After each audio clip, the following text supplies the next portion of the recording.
नमस्कार. गुलमोहरमध्ये पुन्हा एकदा सगळ्यांचं स्वागत. आतापर्यंत आपण विविध विषयांवर कविता ऐकला. आजची कविता समस्त पुरुष वर्गासाठी आहे.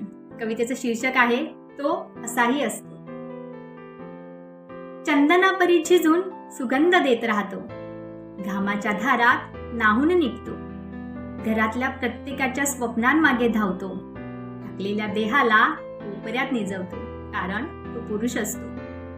संकटाची चाहूल लागताच पहाड बनतो, दुःखात तावून सलोखून निघतो, वरवर हसू पण आत आक्रंदळत असतो, स्वतःच्या वेदनांना कुशीत मोकळ्या करतो, कारण तो पुरुष असतो. आई, बहीण, बायको, मुलगी यांचा सुरक्षा कवच असतो.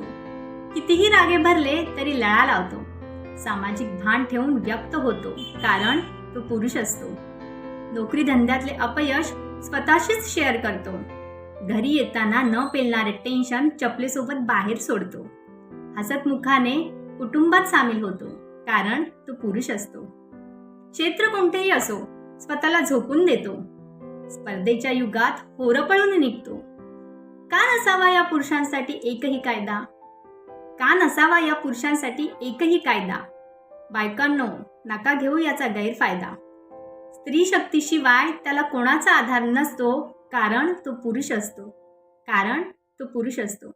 कविता आवडली असेल तर गुलमोहरला लाईक, शेअर आणि सबस्क्राईब नक्की करा. धन्यवाद.